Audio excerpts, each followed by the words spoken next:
एकाचा जीव गेला आणि पोलीस हद्दीचा वाद घेऊन वेळ काढत बसले. हा संतापजनक प्रकार घडलाय नांदेडमध्ये.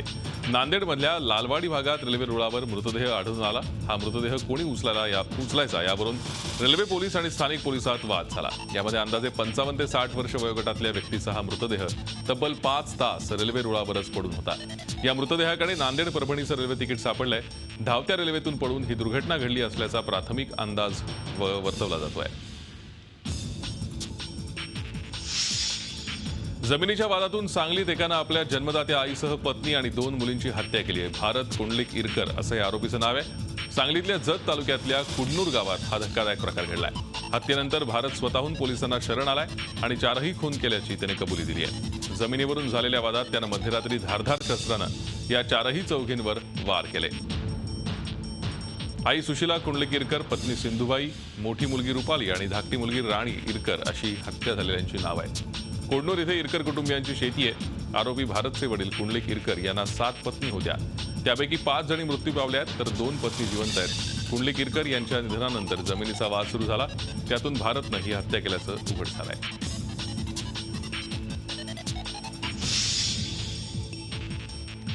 बुलढाणा जिल्ह्यातील मेहकर तालुक्यात आज कडकडीत बंद पाळण्यात आला. या बंदला व्यापाऱ्यांनी आणि नागरिकांनी उत्स्फूर्त प्रतिसाद देत मेहकर शहर बंद ठेवलं. तालुक्यातील शिवाजीनगर येथील एका 45 वर्षीय नराधमानं दुकानावर आलेल्या एका 7 वर्षीय मुलीवर दुकानाच्या गोडाऊनमध्ये नेऊन अत्याचार करण्याचा प्रयत्न केला होता. या प्रकरणी पीडितेच्या आईनं पोलीस स्टेशनला दिलेल्या तक्रारीवरून पोलिसांनी त्या नराधमाविरुद्ध गुन्हा दाखल करून त्याला अटक केली. पण न्यायालयात पुणे जिल्ह्यातील दौंड तालुक्यातील राहू गावात पुणे जिल्हा मध्यवर्ती बँकेवर दरोडा पडला. या दरोडेखोरांनी बँकेची तिजोरी फोडून 65,57,000ची रोकड लंपास केली आहे. बँकेच्या मागील बाजूच्या खिडकीचे गज कापून 4 दरोडेखोरांनी बँकेत प्रवेश केला आणि ड्युटीवर असलेल्या सुरक्षा रक्षकांना मारहाण करून त्यांना बांधून ठेवलं. महत्त्वाचं म्हणजे चोरीआधी सीसीटीव्ही कॅमेरेही चोरट्यांनी दुसरीकडे वळवले. एवढंच नाही तर सीसीटीव्ही फुटेजची हार्ड डिस्कही काढून दिली. या बँकेच्या राहू शाखेवर यापूर्वी 2 वेळा दरोड्याचा प्रयत्न झाला होता. मात्र तिजोरीपर्यंत पोहोचण्यात चोरटे अपयशी ठरले होते. पण यावेळी मात्र त्यांचा प्रयत्न यशस्वी झाला.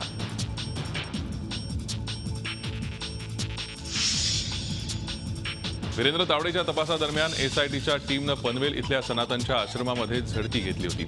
या झडतीमध्ये सनातन आश्रमामध्ये चेतना संस्थेवर परिणाम करणारी औषधं सापडली आहेत. त्याचबरोबर जप्त केलेल्या औषधांचं रेकॉर्ड सुद्धा ठेवण्यात आलं नसल्याची बाब पोलीस तपासात उघड झाली आहे. चेतना संस्थेवर परिणाम करणारी औषधं ही H आणि H1 कॅटेगरीतली असून ही औषधं प्रसादाच्या माध्यमातून साधकांना दिली जातात अशी बाब एसआयटीच्या तपासात समोर आली आहे. या ड्रग्सच्या माध्यमातून सनातनच्या साधकांना मानसिकदृष्ट्या कंट्रोल केलं जायचं असा दावा सरकारी वकिलांनी कोर्टात केलाय. H आणि H1 कॅटेगरीतील औषधाचा डोस दिल्यानंतर साधकांना हिप्नोटाईज करून त्यांना गुन्हेगारी कृत्य करण्यास भाग पाडलं जातं असंही सरकारी पक्षातर्फे कोर्टात सांगण्यात आलं. तर दुसरीकडे मानसोपचार तज्ज्ञांनी मात्र जर एखाद्याला एखाद्या गोष्टीची भीती वाटत असेल तर ती भीती दूर करण्यासाठी H आणि H1 मधील काही औषधांचा डोस देऊन त्यांची भीती दूर केली जाऊ शकते असं म्हटलंय. गणेशोत्सव काळात 58 वर्षीय एमएससीबी कर्मचारी सुभाष पाटील काम करत असताना विजेचा धक्का लागून जागीच मृत्युमुखी पडले. निवृत्तीला फक्त 10 महिने बाकी असताना ठाण्यातील कळवा भागात राहणारे सुभाष पाटील हे ठाण्यातल्या लोकमान्य नगर भागात वायरिंग दुरुस्तीचं काम करत होते. अचानक एक मोकळी असलेली वायर समोर आली. तिचा धक्का त्यांना बसला आणि त्याच वायरचा विजेचा शॉक लागला. हा शॉक एवढा मोठा होता की सुभाष त्याच ठिकाणी चिकटून राहिले. ही दुर्दैवी घटना होती. आम्ही सुभाष यांच्या घरातील एका माणसाला त्यांच्या जागी नोकरी देऊ तसंच काही आर्थिक मदत मिळते का ते पाहू असं एमएससीबी कडून सांगण्यात आलंय. आरटीआय अंतर्गत माहिती मागून बदनामी करण्याची धमकी देत 50 लाख रुपयांची खंडणी मागणाऱ्या 2 संशयितांना 5 दिवसांची पोलीस कोठडी सुनावण्यात आली आहे. या दोघांकडून 2 गावठी कट्टे, 30 जिवंत कारतूस, खंडणीचे 2 लाख रुपये, मोबाईल फोन आणि मोटरसायकल जप्त करण्यात आली आहे. गणेश कंकाळ आणि प्रशांत अलई या 2 संशयितांनी उज्ज्वलम ॲग्रो मल्टीस्टेट फायनान्स लिमिटेडच्या रामचंद्र भागवत यांच्याशी संपर्क साधून त्यांच्या संस्थेत खोटा व्यवहार चालू असल्यानं माहितीच्या अधिकार अंतर्गत माहिती मागवणार असल्याची बतावणी केली. आरटीआयचा वापर टाळण्यासाठी 50 लाख रुपयाची खंडणी मागितली. पैसे न दिल्यास जीवे ठार मारण्याची धमकी दिली. अखेर दोघांमध्ये 3 लाखावर तडजोड करण्यात आली. नागपूरच्या मिहान प्रकल्पाअंतर्गत असलेल्या सेजमध्ये योगगुरू रामदेव बाबांच्या पतंजली समूहाच्या फूड पार्कचं भूमिपूजन करण्यात आलं. या भूमिपूजन सोहळ्याला राज्याचे मुख्यमंत्री देवेंद्र फडणवीस, केंद्रीय दळणवळण मंत्री आणि स्थानिक खासदार नितीन गडकरी उपस्थित होते.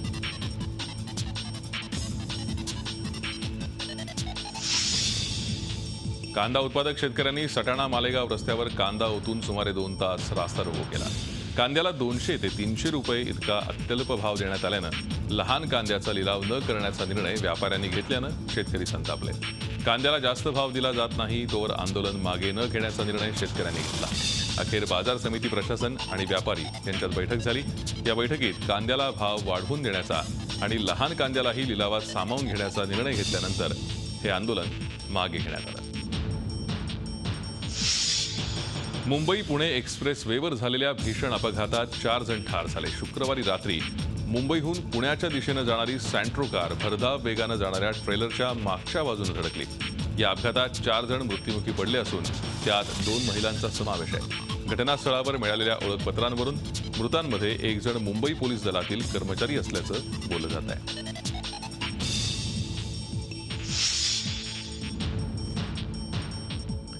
तटरक्षक दलाची ICGS सारथी ही गस्ती नौका आज सेवेत रुजू झाली। केंद्रीय गृहमंत्री राजनाथ सिंग आणि संरक्षण मंत्री मनोहर पर्रिकर यांच्या उपस्थितीत पणजीत हा सोहळा झाला। 105 मीटर लांबीच्या 6 नौकांपैकी सारथी ही तिसरी नौका आहे। नौकेवर एक twin engine light helicopter, 5 high speed boat तसंच प्रदूषण नियंत्रण प्रणाली बसवण्यात आली आहे। 26/11च्या हल्ल्यानंतर तटरक्षक दलाला अधिक सशक्त करण्यावर केंद्रीय गृह मंत्रालयानं भर दिला आहे। पद्म पुरस्कारासाठी आता तुम्ही आम्ही सुद्धा एखाद्या व्यक्तीच्या नावाची शिफारस करू शकतो। पद्म पुरस्कार निवड प्रक्रियेत पारदर्शकता आणण्याच्या दृष्टीनं केंद्र सरकारनं हा निर्णय घेतलाय। पद्म पुरस्कारात लॉबिंग होत असल्याचा आरोप अनेकदा होतो। कर्तृत्व नसलेल्या मंडळींना हा पुरस्कार दिल्याचाही आरोप झालाय। याच पार्श्वभूमीवर ही प्रक्रिया खुली करण्याचा निर्णय सरकारनं घेतलाय। शिफारस करणाऱ्या व्यक्तीला आपला आधार कार्ड नंबर द्यावा लागणार आहे। त्यावरून त्याची सत्य असत्यता पडताळून हा निर्णय घेता येऊ शकेल। खुल्या शिफारस प्रक्रियेअंतर्गत नामनिर्देशन करण्यासाठी 15 सप्टेंबर ही अखेरची मुदत आहे। आंतरराष्ट्रीय दबावाची पर्वा न करता युद्धखोर उत्तर कोरियानं पुन्हा अणुचाचणी केली आहे। उत्तर कोरियाच्या राष्ट्रीय वाहिनीवरून ही घोषणा करण्यात आली। बॅलिस्टिक क्षेपणास्त्रावर अणुबॉम्ब वाहून नेण्याची क्षमता तपासण्यासाठी ही चाचणी करण्यात आली आणि ती यशस्वी ठरल्याचं सांगण्यात येत आहे। या घोषणेपूर्वीच अणुचाचणी स्थळावर शक्तिशाली स्फोट टिपण्यात आला होता। या घटनेनंतर उत्तर कोरियावर जगभरातून टीकेची झोड उठली आहे। चीन, अमेरिका, रशिया यासह अनेक देश तसंच CTBT संघटना IAEA यांनी उत्तर कोरियाला कडक शब्दात इशारा दिला आहे।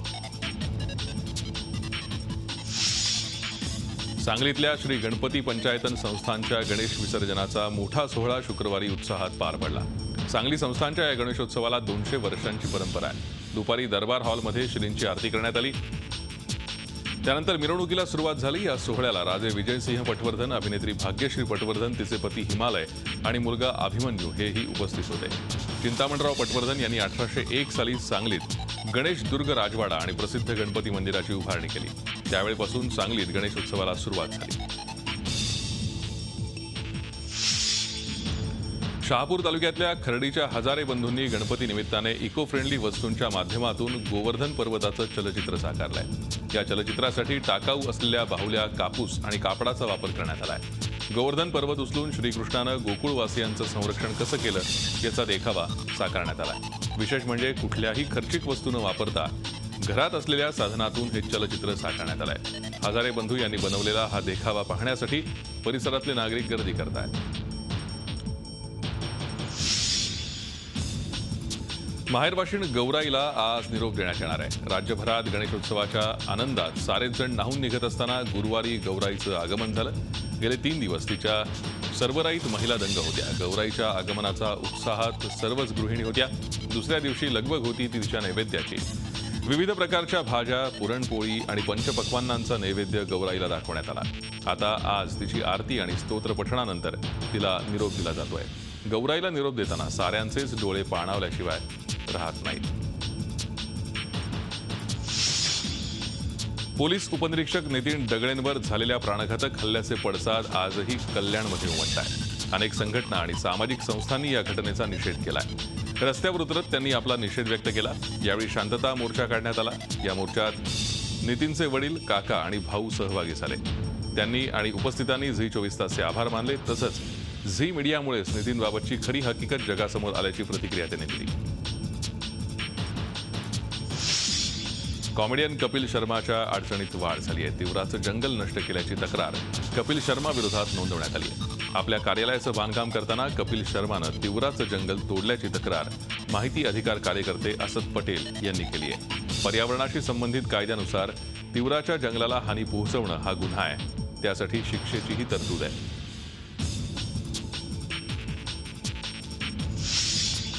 कॉमेडियन कपिल शर्माच्या घराबाहेर गोंधळ घालण्याचा मनसे कार्यकर्त्यांचा डाव फसला. शुक्रवारी रात्री उशिरा कॉमेडियन कपिल शर्माला लक्ष्य करत गोंधळ घालण्याचा प्रयत्न केला. कपिलच्या घराबाहेर गोंधळ घालून त्याला घाबरवण्याचा आणि मानसिक दबाव आणण्याचा प्रयत्न मनसे कार्यकर्त्यांनी केला. जुहू वर्सोवा लिंक रोडवरील अभिषेक अपार्टमेंट आणि शांतिवन म्हाडा लोखंडवाला इथल्या इमारतीच्या आवारात बाईकवरून मनसे कार्यकर्ते पोहोचले. त्यांनी कपिल शर्माच्या विरोधात जोरदार घोषणाबाजी केली. मात्र कपिलच्या ट्विटनंतर निर्माण झालेल्या वादग्रस्त परिस्थितीच्या पार्श्वभूमीवर त्याच्या दोन्ही घराबाहेर कडेकोट बंदोबस्त ठेवण्यात आला आहे. या बंदोबस्तामुळे मनसे कार्यकर्त्यांना आल्यापावली मागे फिरावं लागलं. दिल्ली विद्यापीठाच्या विद्यार्थी संघटनेच्या निवडणुकीत अखिल भारतीय विद्यार्थी परिषदेनं आपलं वर्चस्व राखलंय. दिल्ली विद्यापीठ विद्यार्थी संघटनेच्या अध्यक्ष, उपाध्यक्ष आणि सचिवपदी आभा विपचे उमेदवार निवडून आलेत. तर सहसचिवपदी national student union of India अर्थात NSUIच्या उमेदवारांना संधी मिळाली आहे. आभा विपनं या निवडणुकीत 4 पैकी 3 जागा पटकावल्या. अध्यक्षपदी अमित तंवर, उपाध्यक्षपदी प्रियांका छाबरी, सचिवपदी अंकित सांगवान निवडून आलेत. तर सहसचिवपदी NSUIचा मोहित सांगवान विजयी झालाय. यंदा झालेल्या विद्यार्थी संघटनेच्या निवडणुकीत आभा विप, NSUI आणि डाव्या पक्षांची संघटना यांच्यात तिरंगी लढत झाली. पुढच्याच वर्षी दिल्लीतल्या 3 महानगरपालिकांच्या निवडणुका आहेत. त्यामुळे या निवडणुकीला विशेष महत्त्व आलं होतं. विद्यार्थी संघटनांच्या माध्यमातून राजकीय पक्षही या निवडणुकीत उतरले होते. दिल्ली विद्यापीठाच्या अंतर्गत येणाऱ्या 50 महाविद्यालयातील विद्यार्थ्यांनी यासाठी मतदान केलं. JNU विद्यार्थी संघटनेचा निकाल शनिवारी रात्री उशिरापर्यंत किंवा रविवारी सकाळपर्यंत लागण्याची शक्यता आहे. त्यामुळे आता सर्वांच्या नजरा JNUकडे आहेत. बिहारच्या सिवान मतदारसंघाचे राजदचे माजी खासदार आणि बाहुबली नेते मोहम्मद शहाबुद्दीन यांची आज जामिनावर सुटका करण्यात आली. त्यांच्या स्वागताला 30 आमदार आणि 1300 कारचा ताफा आणण्यात आला होता. शहाबुद्दीन हा राजीव रोशन खून प्रकरणातील प्रमुख आरोपी आहे. 11 वर्षांनंतर जामिनावर त्याची सुटका करण्यात आली आहे. बिहारमध्ये जंगलराज म्हणून प्रसिद्ध असणारा शहाबुद्दीनच्या सुटकेमुळे सिवानच्या लोकांमध्ये भीतीचं वातावरण निर्माण झालंय. नितीश कुमार 2006 मध्ये मुख्यमंत्री झाले तेव्हा शहाबुद्दीनला 2 भावांच्या हत्येच्या आरोपावरून तुरुंगात जावं लागलं होतं. त्यानंतर पत्रकार राजीव रंजन हत्ये प्रकरणात त्याचं नाव येताच त्यांना सिवानहून भागलपूर तुरुंगात हलवण्यात आलं. नितीश कुमार सरकारनं न्यायालयात वेळेत आरोपपत्र न ठेवल्यामुळेच त्यांची सुटका झाल्याचा आरोप भाजपनं केला आहे.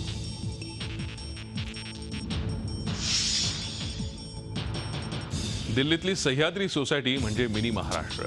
या ठिकाणी राहणाऱ्या मराठी लोकांनी मराठमोळी संस्कृती आवर्जून जपली आहे. त्यामुळे साहजिकच गणेशोत्सवाचा उत्साह इथे पाहायला मिळाला. गणेशोत्सवानिमित्ताने इथल्या मंडळींनी विविध सांस्कृतिक कार्यक्रम सादर केले. हे कार्यक्रम पाहण्यासाठी आणि गणपतीचं दर्शन घेण्यासाठी दिल्ली बाहेर राहणाऱ्या अनेकांनी खास उपस्थिती लावली. यावेळी सोसायटीतल्या महिलांनी शास्त्रीय नृत्य सादर केलं.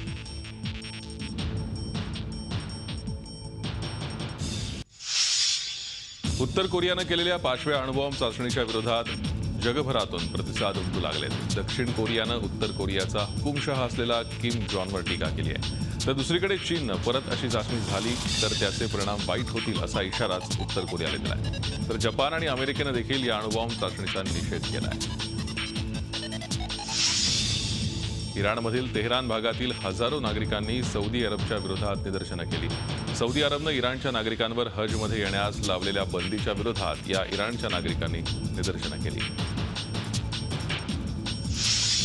तुर्कस्तानमध्ये 2000 शिक्षकांनी सरकार विरोधात मोर्चा काढला. काही दिवसांपूर्वी तुर्कस्तान सरकारनं 1100 शिक्षकांचं निलंबन केलं होतं. या शिक्षकांना ISIS विरुद्ध लढणाऱ्या दहशतवाद्यांना मदत केल्याचा आरोप सरकारनं केला होता. याच्याच विरोधात शिक्षकांनी हा मोर्चा काढला. रशियन लष्कराची एक्सरसाइज क्रायमिया इथं सुरू आहे. या एक्सरसाइजमध्ये रशियाच्या लष्करातील 12,500 सैनिक, नेव्हीच्या शिप तसंच जेट विमानांचा देखील समावेश आहे. या मिलिटरी एक्सरसाइजला कॉक्सस 2016 असं नाव देण्यात आलं आहे.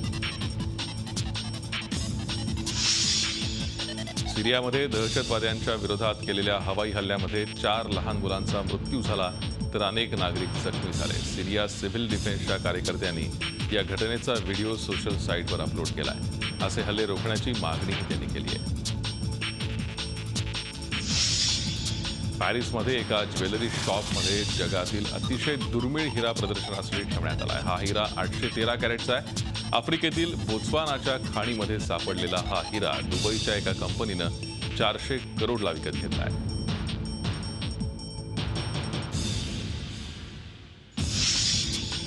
रशियामध्ये 21 वर्षाच्या एका तरुणाला पोकेमॉन गो खेळण्याच्या आरोपाखाली अटक करण्यात आलंय. पोलिसांच्या माहितीनुसार हा तरुण चर्चमध्ये गेम खेळत होता. धार्मिक भावना भडकावण्याचा आरोप त्याच्यावर ठेवण्यात आला आहे.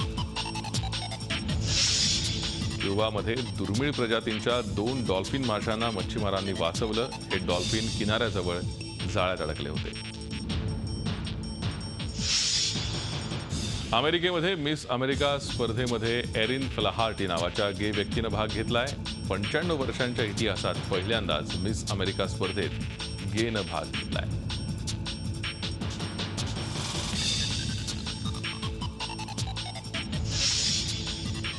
चीनमधील बीजिंग वाईल्ड लाईफ पार्कमध्ये पर्यटकांसाठी 7 नव्या सिंहांच्या बछड्यांचा समावेश करण्यात आला आहे.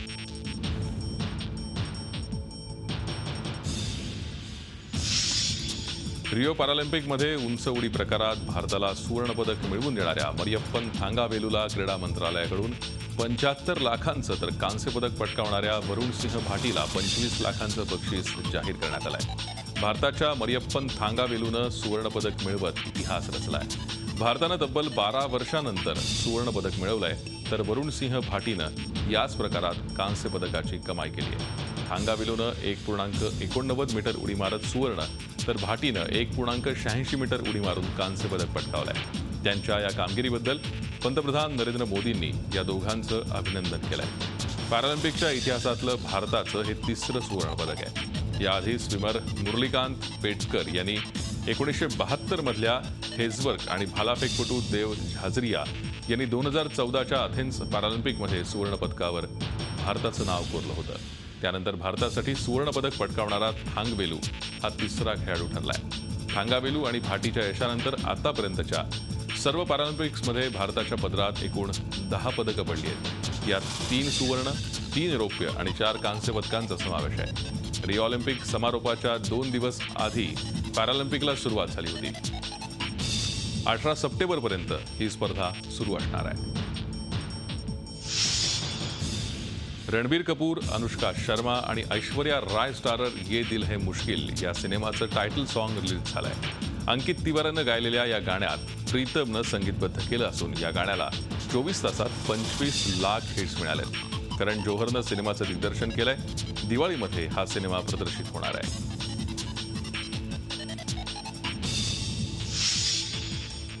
मराठमोळा अभिनेता श्रेयस तळपदेनं चक्क ताजमहालवर दावा केलाय.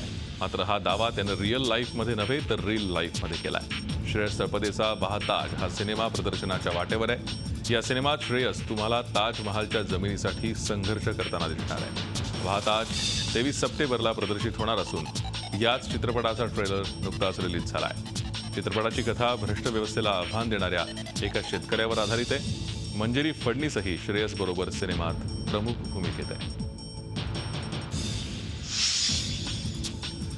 भारतीय क्रिकेटचा धडाकेबाज माजी फलंदाज वीरेंद्र सेहवाग क्रिकेटच्या मैदानाबाहेरही कशा प्रकारे ट्विटचे षटकार लगावतो हे सर्वांनाच माहिती आहे. 140 शब्द मर्यादा असलेल्या ट्विटरच्या मैदानात सेहवाग दिग्गजांनाही ट्रॉल करतो. बॉलिवूडचा ॲक्शन हिरो अक्षय कुमारच्या वाढदिवसानिमित्त त्यानं हटके ट्विट केलंय. खिलाडी कुमारनं 49व्या वर्षात पदार्पण केलं. त्याच्या बॉलिवूडमधील व्यक्तिरेखेला साधेसे ट्विट सेहवागनं करून त्याला शुभेच्छा दिल्या. सेहवागनं आपल्या ट्विटमध्ये अक्षयला ऑलराऊंडर म्हटलंय. तो म्हणतो अक्षय बॉलिवूडचा सर्वोत्तम ऑलराऊंडर आहे. त्याच्याकडे ॲक्शन आहे, कॉमेडी आहे, ड्रामा आणि खेळ सुद्धा आहे. GQ मॅगझिनसाठी ॲमी जॅक्सननं नुकतंच एक हॉट फोटोशूट केलाय. यातील काही ठराविक फोटो तिनं इंस्टाग्रामवर पोस्ट केलेत. ॲमीनं या मॅगझिनसाठी फोटोशूट केलंय ते अतिशय बोल्ड आहे. ॲमी जॅक्सनही एक परदेशी मॉडेल असून तिनं तमिळ चित्रपटातून भारतीय चित्रपटसृष्टीत पदार्पण केलं. या हॉट फोटोशूटमुळे ॲमी चर्चेचा विषय बनली आहे. झी 24 तास रहा एक पाऊल पुढे.